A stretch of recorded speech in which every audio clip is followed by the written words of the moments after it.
Keep a look at how she plays within these different defensive-sided looks, because the flexibility on that Jett can be massive. And that pass pistol rounds as well. One thing I've noticed when Bungie is then actually the first point of contact, CLG kind of crumbles on the offensive pressure they have on some of these fights. Rolling right through mid, taking it slow from Gen G for now. They'll have that burst of speed through market if they choose to go left. Looking all the way back though at T-Ray. She's still kind of moving over towards A, testing the waters. Nothing's concrete yet for the side of Gen G. First contact though towards top mid. The fact that Han took no damage at all. Frontline also dodged. Both teams are ready to play today. This is a rather passive start already from CLG. You see, towards the B site, they're expecting a hit to come that direction. So they set up two players in the backlines. It's over for a dart, Omen for that paranoia. But that's not the destination, and I don't think it ever was. Just a Killjoy turret to hold down B main. They wanted to pressure, try and pull a rotation, and get Lynn in towards that spot. In the late round, she can cut rotations and make this A hit all the more doable. It's so much more so difficult. Lynn has to get this pick and doesn't. They're going to be running straight into nanoswarms on the site. Amisha is so far away. At 0 point, the knife is not going to be able to stop her and get her down. Bungie with the first point of contact. That's exactly what CLG need. They do get the site though. Have the door closing down. Spike is planted. Lynn has to concede, but still, she can cause trouble here. If she just holds over towards the catwalk and can late flank through tree, she can make this retake incredibly difficult for CLG.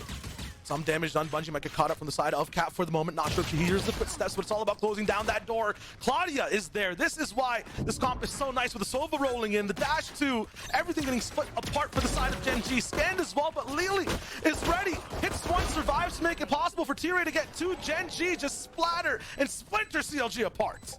They had the dynamite ready, pulled the switch, hit the lever, but the explosion kind of wasn't there. The dash was in from Bungie as well. Everything looked good for the retake. Yeah. Surprised the boom didn't happen. Yeah, it's an interesting one, too, because we saw the first look of the breach utility in towards the retake, and hell, it was an aftershock, it was a stun as well. Like, all the utility setup, if I just, like, take away any of the gunplay, was looking really good. It's just impressive for Gen G to still pull that off. Oh, absolutely, and now they'll have a little bit of momentum on their side here. That turret as well, towards the left. For CLG, right now, it's all just about doing a little bit of damage, but you just see the patience from the side of Gen G. They don't want to give anything up for free at all. Immediate dash with that drone rolling in as well. Everything has insurance behind it, the most premium quality as well.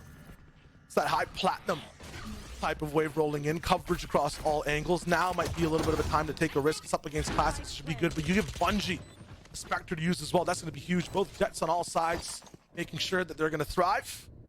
Lynn picks one up as well. A 4v pull should be a slow roll for now on this retake from CLG.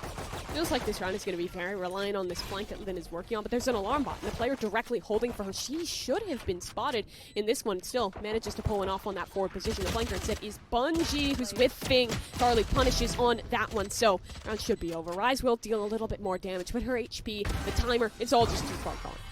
Love when teams are hyper aggressive in this area of the map. The smoke instead goes towards the connector, but still timing for Bungie to find that shot. Lynn not ready for the op in round 3. The dark cover from Omen is just such a compliment to any type of op shot you want to roll. Just a half second is a lifetime for some of these players, especially Bungie. When she's in that scope, it's slow motion for her. And look at this, they immediately reconcede that space out towards mid. They know that for the side of CLG, the value is in staying alive and keeping as many of these weapons up and keeping that operator an unknown quantity.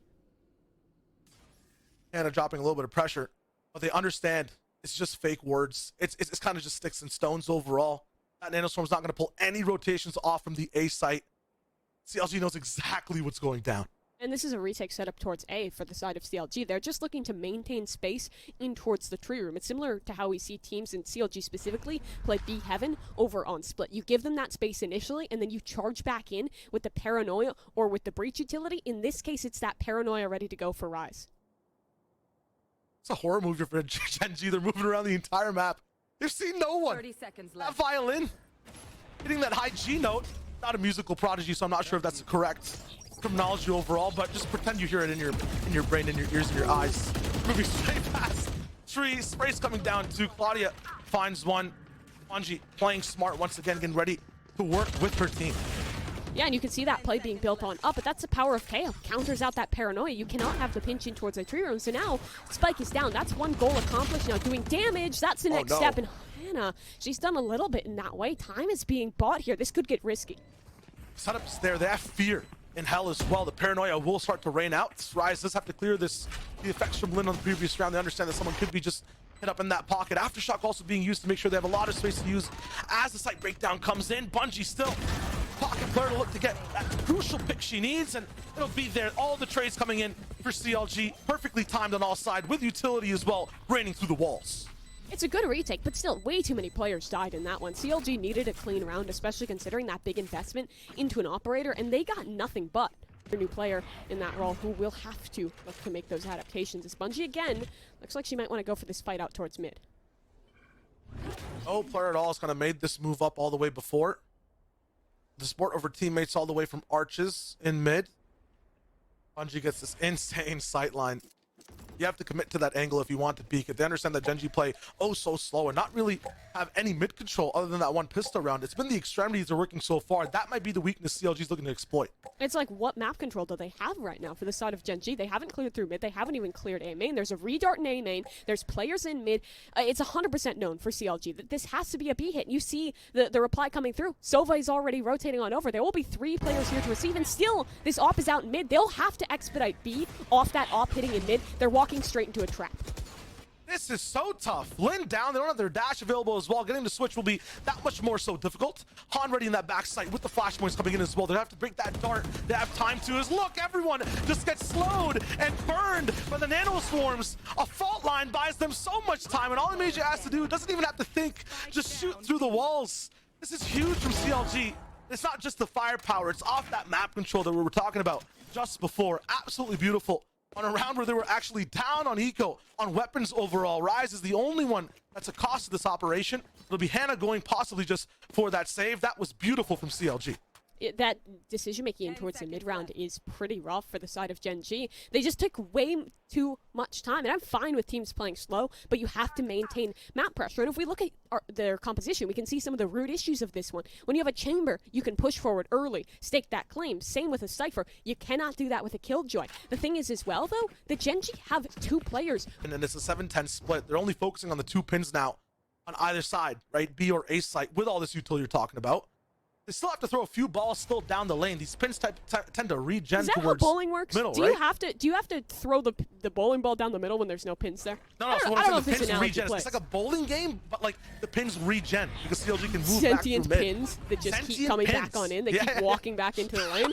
All right, I'm digging the analogy now, but what I'm digging in this round is a setup air fryer over towards A, but Bungie whiffs a shot. She could be in a bit of trouble here, and the punish is there. Lily finds a shot, and now this is one of the Lin rounds we have been waiting for. She'll only get 2, but that should be enough unless Amnesia can hold. It's only 1, and it puts Rise into a clutch 1 versus 3 to fight back in. Lin with a solo quest that reaps so many rewards, and now it's Rise with an impossible side mission.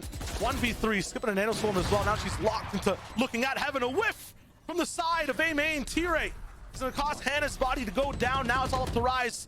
Isolated 1v1, she senses the panic down below. No way. Reigns in fear and gets Lily down. Which side is the op going to peek? Jump all the way across. No way, Rise. T-Ray stops her. The Omen diff is there, saving the round from just such drastic consequences. To take that home, and impressive especially for Lin. We've been waiting for her to have one of these pop-offs, and she does it just at the right time. Oh, You ever just strafe jumping up completely all the way to Jen? Like, that was just kind of nuts. I don't know. All right, well, it'll be a tough round to lose, but still, CLG have money in towards this one, and look at the ult economy. It is excellent. Every single ult online for this squad. Their retake potential is going to be wonderful, and you see, as a result of that, they just stack heavier towards this B site. A will always be played for the retake, and they just have utility to hold, to hunker down towards mid. They know Gen.G likes to play this map control slow, so they wait, and they don't give any of these fights away early.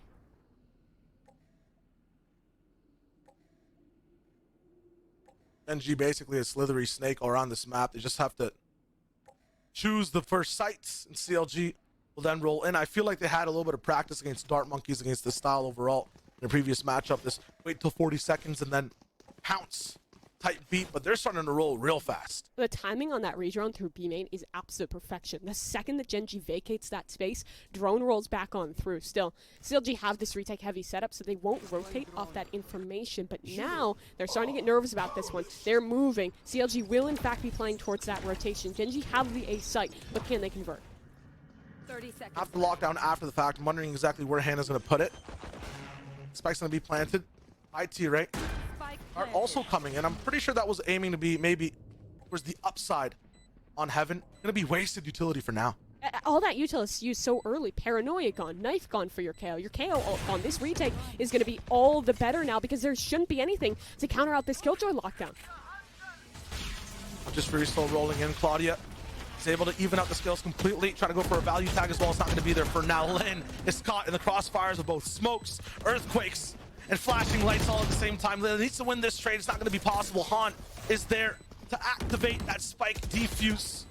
And one flank from T-Ray is going to be denied as well. For CLG, sometimes it's not even about the utility, it's not even about the timing, it's just simply about being better. They roll in, Hunter's Fury is way too late. The round is done. Carly will have a consolation prize to take home.